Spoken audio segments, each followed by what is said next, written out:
Here in this case we are given a non-homogeneous differential equation in this form: y double prime plus by plus cy equals some function where b and c are constants. So we have 1 at the beginning, and if we denote the differentiation by d, that means just pretty much the derivative, d over dt.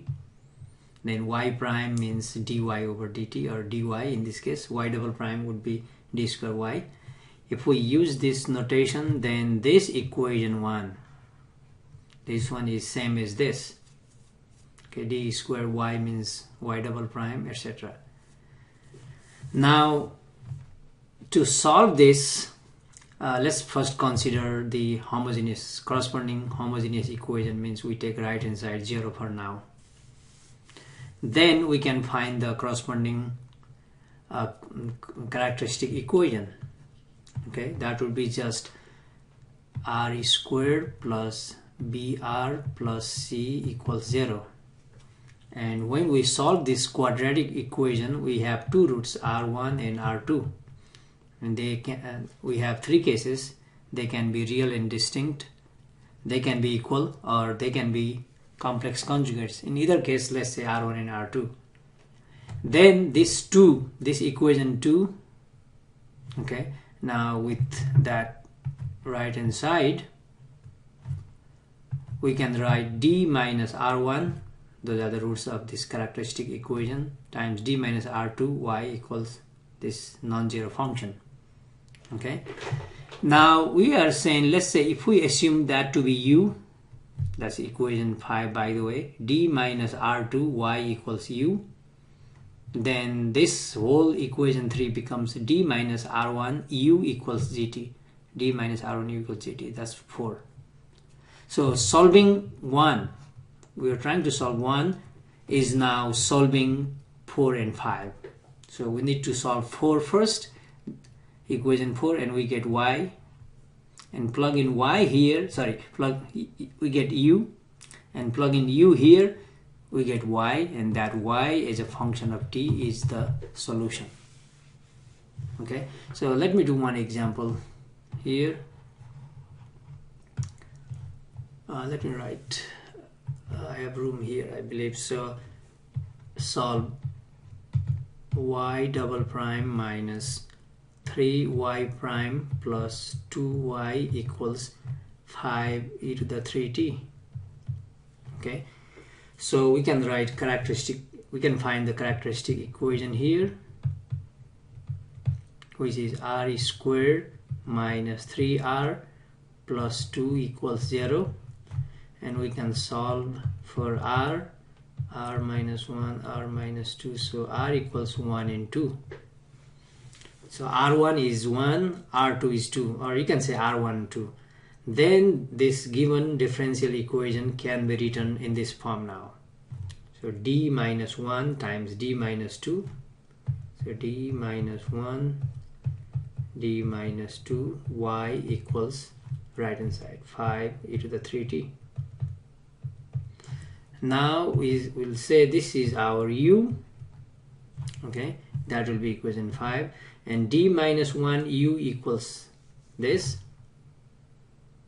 Okay, when we assume u, then we get d minus 1 u equals e to 5 e to the 3t, which is this is pretty much a derivative operator. So du over dt minus u equals 5 e to the 3t, or linear ODE.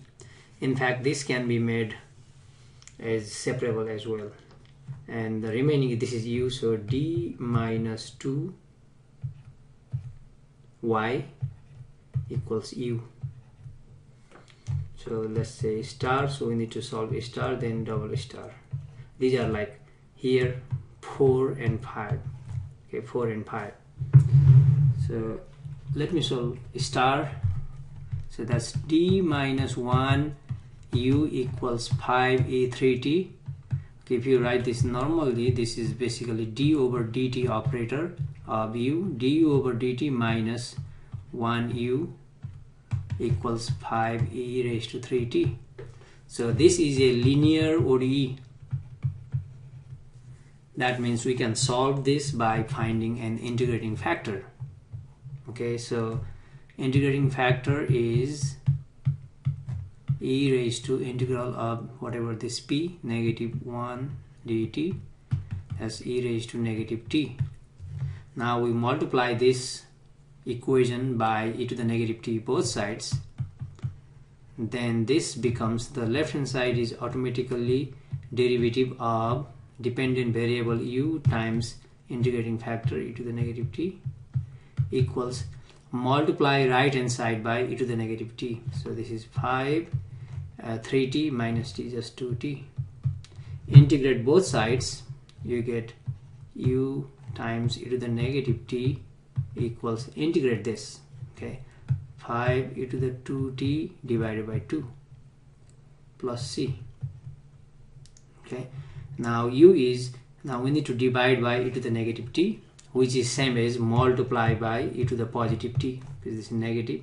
When we multiply by positive, this is same as dividing by e to the -t. So we get u equals, so multiply by et, so it is 5/2 e 3t plus c et.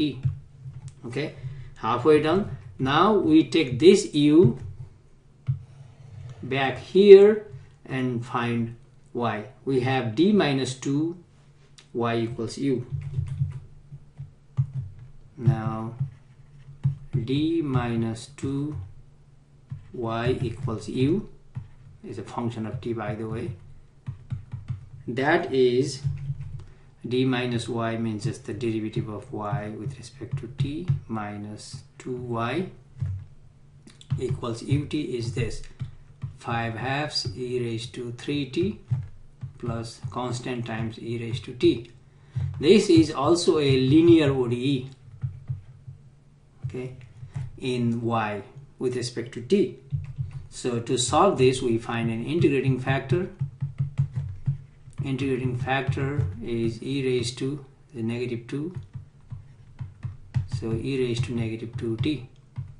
Now you know the story, and at the end of the day, y equals something, so you'll have constant c, and there will be a new constant, you can write d or c1 c2 ab, and that's the final answer. So this is how we solve a non-homogeneous equation. Okay, there is no name for this method, but we did in class.